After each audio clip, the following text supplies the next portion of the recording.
Hello all, welcome to Learn Nutrition and Dietetics channel. இன்னைக்கு நம்ம பார்க்க போகிறது ரொம்பவே ஒரு வித்தியாசமான டாபிக், ஹண்டர் கேதரர் டயட். என்னடா அது பேரே வித்தியாசமாக இருக்குது அப்படின்னா, இந்த வீடியோ பார்த்துட்டு இருக்க நிறைய பேர் இதை பற்றி கேள்விப்பட்டிருப்பீங்க, நிறைய பேர் அதை ஃபாலோவும் பண்ணிட்டு இருந்திருப்பீங்க. ஸோ அது என்ன அப்படிங்கிறத பார்க்கலாம். ஸோ இந்த பிக்சர் பார்த்தோன்னே தெரிஞ்சிருக்கும், ஹண்டர் கேதரர் டயட்னா இந்த டயட்டை நம்ம ஏற்கனவே பார்த்துருக்கோமே, இதை பற்றி கேள்விப்பட்டிருக்கோமேன்னு தோணலாம். இது எங்கே வந்தது அப்படின்னு பார்த்தீங்கன்னா, வெஸ்டர்ன் கண்ட்ரீஸில் தான் எமர்ஜ் ஆச்சு. 1970s இது ஸ்டார்ட் ஆக ஆரம்பிச்சிருச்சு. இதுக்கு நிறைய பேர்கள் இருக்குது. அந்த பேர் ஒன்றா சொல்லிட்டு வரும்போது உங்களுக்கு தெரிஞ்சிடும் நம்ம இன்னைக்கு எந்த டயட் பற்றி பேச போகிறோம். ஹண்டர் கேதர் டயட்னா இதுவா அப்படின்னு நீங்களே கேட்பீங்க. பார்த்தீங்கன்னா இதுக்கு இன்னொரு பேர் ancestral diet, primal diet, paleolithic diet. So இப்போ உங்களுக்கு தெரிஞ்சிருக்கும், பேலியோ டயட் பற்றி தான் இன்னைக்கு நம்ம பேச போகிறோம்.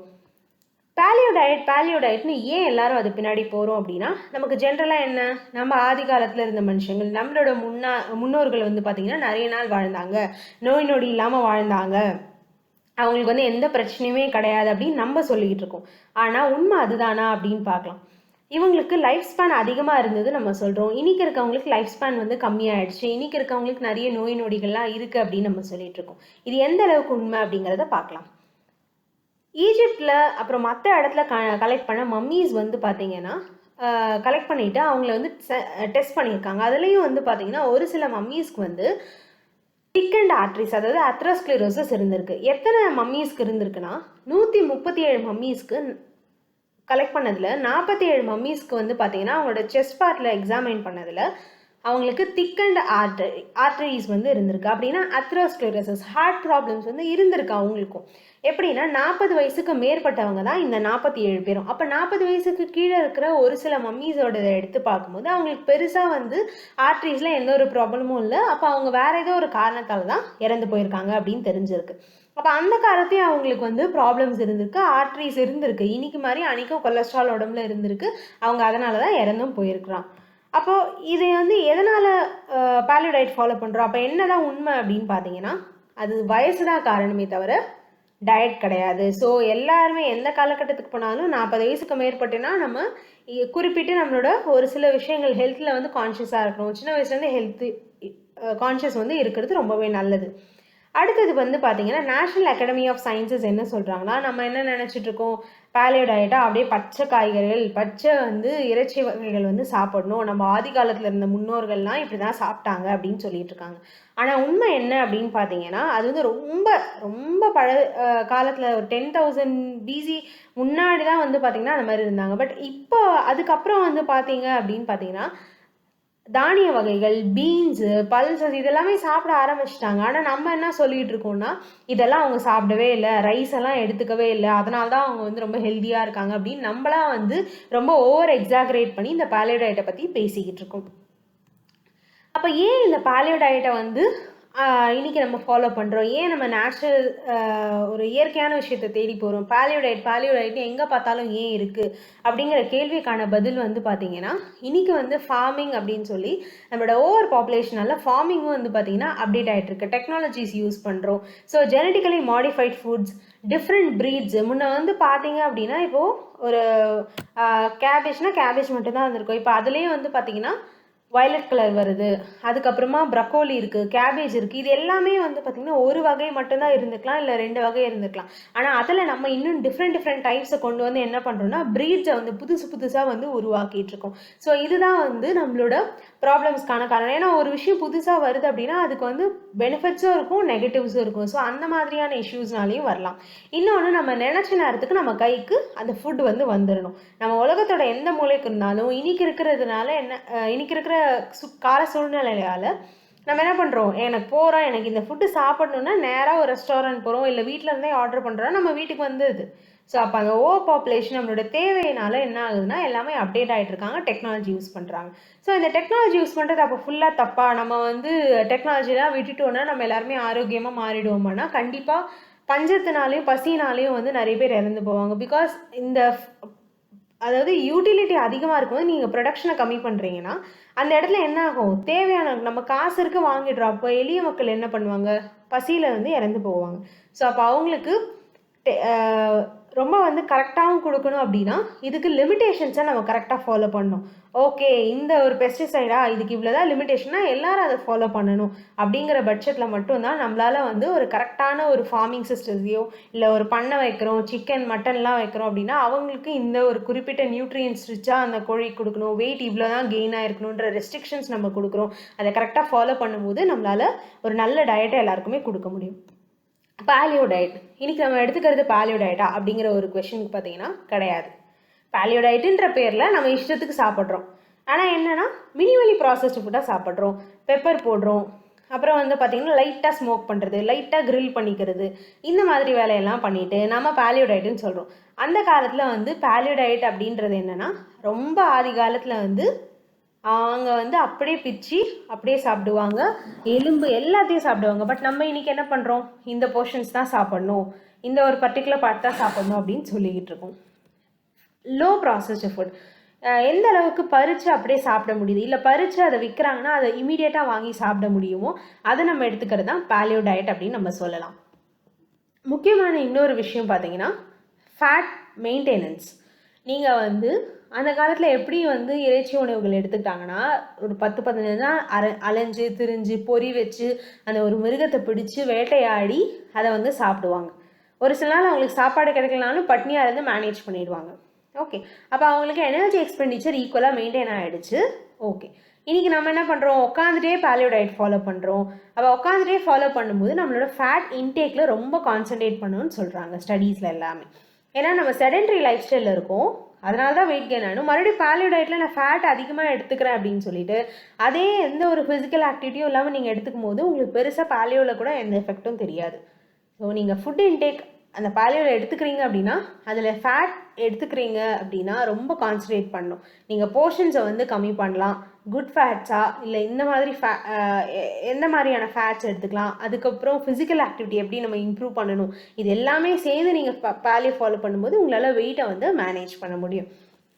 அடுத்தது இதோட பெனிஃபிட்ஸ் அப்படின்னு பார்த்தோன்னா யூஸ்வலாக நீங்கள் ஒரு ஃபைபர் ரிச் இல்லை ப்ரோட்டீன் ரிச் ஃபுட்டை எடுத்துக்கும் போது உங்களுக்கு செட்டைட்டி ஃபீல் கிடைக்கும். இதில் அதிகமாக நம்ம எடுத்துக்கிறது பார்த்தீங்கன்னா நான்வெஜ், மீட் அந்த மாதிரி சாப்பிடும்போது உங்களுக்கு ப்ரோட்டீன் ரிச்சாக இருக்கும். வெஜிடபிள் ஃப்ரூட்ஸ் எடுத்துக்கும் போது உங்களுக்கு வந்து ஃபைபர் வந்து அதிகமாக கிடைக்கும். அப்போ இதில் வந்து கலோரிஸ் பார்த்தீங்கன்னா ரொம்ப கம்மி, ப்ரோட்டீன் அதிகமாக இருக்கும். இது எதெல்லாம் கண்ட்ரோல் பண்ணணும்னு பார்த்தீங்கன்னா பிபி, குளுக்கோஸ் டாலரன்ஸ், அதாவது சுகர், அப்புறம் வந்து தைராய்டு லெவல்ஸ், அதுக்கப்புறம் லிபிட் ப்ரொஃபைல்ஸ், இது எல்லாத்தையுமே உங்களுக்கு வந்து கண்ட்ரோலுக்கு கொண்டு வருதுன்னு சொல்கிறாங்க. அப்போ இதில் வந்து எல்லாமே பாசிட்டிவ் தானா, நான் கரெக்டாக பாலியோ டயட் ஃபாலோ பண்ணேன்னா நான் ரொம்ப ஹெல்தி பர்சனாக மாறிடுவேன்னா கிடையாது. கண்டிப்பாக இதுக்கும் வந்து ஒரு நெகட்டிவ் பாயிண்ட்ஸ் இருக்குது. என்னென்னா நியூட்ரிஷனல் டிஃபிஷியன்சி.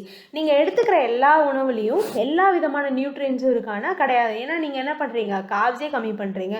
ஸோ ரைஸு, அப்புறம் பல்சஸ், இதெல்லாத்துலேயும் தான் வந்து பார்த்தீங்கன்னா உங்களுக்கு தேவையான பி வைட்டமின்ஸ் வந்து ப்ரெசென்ட் ஆகிருக்கும். இதெல்லாம் வந்து நீங்கள் விட்டுட்டு நான் வந்து வெறும் இது மட்டும் தான் சாப்பிடுவேன், இறைச்சி மட்டும் தான் சாப்பிடுவேன் நிறைய பேர் ஃபாலோ பண்ணுவீங்க. அப்போ அவங்களுக்கு விட்டமின்ஸ் மினரல்ஸ்லாம் என்ன பண்ணுவீங்க, ஃப்ரூட்ஸில் தான் நமக்கு கிடைக்கும். ஸோ அவங்களுக்கு அவங்க சாப்பிட்ற இறைச்சி வந்து விட்டமின்ஸ் மினரல்ஸ் எல்லாம் வந்து ஸ்டோர் பண்ணி வச்சுருக்காங்கன்னா நமக்கு தெரியாது. ஸோ அவங்களுக்கு ஈஸியாக வந்து பார்த்தீங்கன்னா B vitamin deficiency, fiber deficiency, அப்புறம் கால்சியம் டிஃபிஷியன்சி, இது எல்லாமே வர்றதுக்கான வாய்ப்புகள் வந்து இருக்குது. முக்கியமாக இந்த ஸ்போர்ட்ஸ் பர்சன், ரொம்ப ஹார்டாக ஹெவியாக வந்து ஒர்க் அவுட் பண்ணுறவங்க, அவங்களுக்குலாம் பார்த்தீங்கன்னா கார்போஹைட்ரேட் வந்து இந்த டயட்டில் வந்து கம்மியாக இருக்கிறதுனால அவங்க வந்து கார்போஹைட்ரேட் கம்மியாக எடுத்துக்கும் போது கண்டிப்பாக அவங்களோட பெர்ஃபார்மன்ஸில் இம்ப்ரூவ்மெண்ட் இருக்காது, ஸ்டாமினா பத்தாது, ஹைப்போகிளைசிமியா ஆகும், லோ சுகர் ஆகிடும், அடிக்கடி மயக்கமாக வரும். ஸோ அவங்களுக்கு வந்து நார்மலாக பெர்ஃபார்ம் பண்ணுறத விட நல்லா பண்ணுறேன்னு சொல்லி அவங்க கடைசியில் சொதப்ப தான் செய்வாங்க. ஸோ கண்டிப்பாக நீங்கள் ஸ்போர்ட்ஸ் பர்சனாக இருக்கீங்க, இன்டென்ஸ் ட்ரைனிங் பண்ணுறீங்கன்னா அதுக்கேற்ற மாதிரி நீங்கள் கொஞ்சமாவது கார்போஹைட்ரேட் எடுத்துக்கணும். உங்களோட மாடிஃபைட் பாலியோ டயட்டை நீங்கள் ஃபாலோ பண்ணலாம். அடுத்ததை நம்ம ஸ்டடீஸ் பார்க்கலாம். ஒரு article European journal of clinical nutrition 2009 இந்த ஹண்டர் கேதர் டைப் ஆஃப் டயட்டுக்கு வந்து ஒரு ஸ்டடி பண்ணியிருக்காங்க. இது எப்படி வந்து பாசிட்டிவாக இருக்குது, இதை எடுத்துக்கிறதுனால என்னென்ன இம்ப்ரூவ் ஆயிருக்கு அப்படின்னு சொல்லி கொடுத்துருக்காங்க. அஃப்கோர்ஸ் இது வந்து யூஷுவல் டயட்டுக்கும் அவங்க யூஷுவலாக எடுத்துக்கிறாங்க, ஒரு சில பேஷண்ட்ஸ் எடுத்துக்கிறாங்க, குறிப்பிட்ட பேஷண்ட்ஸ் எடுத்துக்கிட்டு யூஷுவல் டயட் ஃபாலோ பண்ணிட்டு இருக்காங்க. அவங்கள palaeolithic diet for 1 to 2 weeks வந்து ஃபாலோ பண்ண விட்டுறாங்க பாலியோ டயட்டை. அப்போ அவங்களுக்கு என்ன இம்ப்ரூவ்மெண்ட் ஆகுதுன்னா டோட்டல் கொலஸ்ட்ரால் பார்த்தீங்கன்னா கம்மியாக இருக்குது, 4.7லேருந்து 4 கம்மியாக இருக்குது.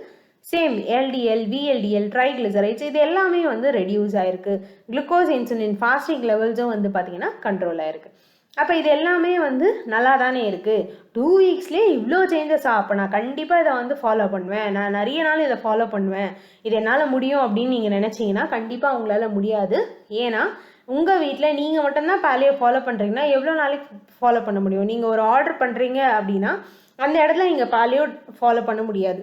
நீங்கள் ஒரு ரெஸ்டாரண்ட் போகிறீங்கன்னா ஃபாலோ பண்ண முடியாது. ஒரு மீட்டிங் இருக்குது, உங்கள் கம்பெனி மீட்டிங்னா அங்கே போய் நான் பேலியோ டயட் ஃபாலோ பண்ணுறேன், நான் இதை வந்து தொடமாட்டேன்னா எல்லாரும் ரசிச்சு சாப்பிட்டுட்டு இருப்பாங்க. உங்களால் அதை ஃபாலோ பண்ண முடியுமானா முடியாது. Because we are all humans.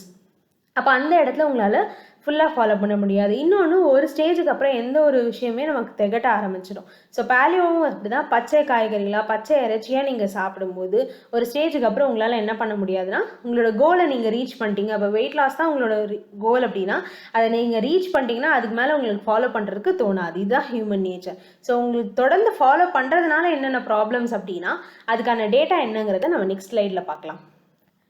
Centre for nutrition and schools, department of nutrition, university of கலிஃபோர்னியாவில் வந்து பார்த்தீங்கன்னா பேலியோ டயட் பற்றி ஒரு ஹெல்த் ப்ரொஃபஷனல்ஸாக சேர்ந்து வந்து இந்த ஆர்டிக்கல் வந்து பப்ளிஷ் பண்ணியிருக்காங்க. அதில் என்ன வந்து கன்க்ளூட் பண்ணியிருக்காங்கன்னா, நம்ம மற்ற டயட்ஸை கம்பேர் பண்ணும்போது இந்த டயட்டுக்கு பெருசாக ப்ரூஃப் வந்து கிடையாது, ஸ்ட்ராங்கான எவிடன்ஸ் கிடையாது. இது நம்ம லாங் டேர்ம் ஃபாலோ பண்ணால் கண்டிப்பாக ஹெல்த்தியாக இருப்பாங்க அப்படிங்கிறதுக்கு ப்ரூஃப் கிடையாது. ஏன்னா இது வந்து ஒரு 3 months தான் எல்லாராலையுமே ஃபாலோ பண்ண முடியுதாமா. அந்த ஸ்டடியை வந்து பார்ட்டிசிபேட் பண்ணியிருப்பாங்க இல்லையா, அந்த ஸ்டடியில் பார்ட்டிசிபென்ட்ஸ் இருந்திருப்பாங்க. அவங்க எல்லாருமே என்னென்னா 3 மாதத்துக்கு மேலே ஐயோ சாமி என்னை விட்டுருங்க, என்னால் அதுக்கு மேலே ஃபாலோ பண்ண முடியல, பச்சையாக தின்னுக்கிட்டு என்னால் வந்து முடியலை அப்படின்னு சொல்லி விட்டுட்டாங்களாம். ஸோ அதனால் பெருசாக எந்த டேட்டாவும் கிடையாது. ஷார்ட் டேர்மாக நம்ம இதுக்கு முன்னாடி பார்த்தோம், எல்லா லெவல்ஸும் கம்மியாக இருக்குது, எல்லாமே ஓகே. அதே சமயம் அதோட நெகட்டிவ் பாயிண்ட்ஸ், நியூட்ரிஷனல் டிஃபிஷியன்சியும் பார்த்தோம். ஓகே நான் தான் ஃபாலோ பண்ணிட்டேனே, அது என்ன சும்மா நியூட்ரிஷனல் வெறும் மினரல்ஸ் தானே அப்படின்னு நினச்சிங்கன்னா அதுவுமே உங்களுக்கு அயோடின் டிஃபிஷியன்சி வரும், ஆஸ்டியோபோரோசிஸ், ஆஸ்டியோபீனியா, நிறைய வந்து பார்த்தீங்கன்னா உங்களுக்கு ப்ராப்ளம்ஸ் வரும். கிட்னி வந்து அஃபெக்ட் ஆகிறதுக்கு, ஏன்னா ஹை ப்ரோட்டீன் நீங்கள் எடுத்துக்கிறீங்க, ஃபேட் அதிகமாக எடுத்துக்கிறீங்க, ஸோ லிவர் அஃபெக்ட் ஆகிறதுக்கான சான்சஸ் இருக்குது. நீங்கள் வந்து கொஞ்ச நாள் ஃபாலோ பண்ணுறீங்க, கொஞ்ச நாள் ஃபிசிக்கல் ஆக்டிவிட்டி பண்ணுறீங்க, ஃபிசிக்கல் ஆக்டிவிட்டிங்கன்னா ஃபேட் திரும்பவும் வந்து டெபாசிட் ஆகிறதுக்கான சான்சஸ் இருக்கலாம். ஸோ நீங்கள் லாங் டேர்ம் எஃபெக்ட் தெரியாதனால யாராவது வெயிட் லாஸ் ட்ரை பண்ணுறீங்க, இல்லை வந்து ஏதாவது ஒரு கோல் இருக்குது, இப்போ உங்களுக்கு டயபெட்டிஸ் இருக்குது, ப்ரீ டயபெட்டிக்காக இருக்கீங்கன்னா பேலியோ டயட் ஃபாலோ பண்ணலாம்.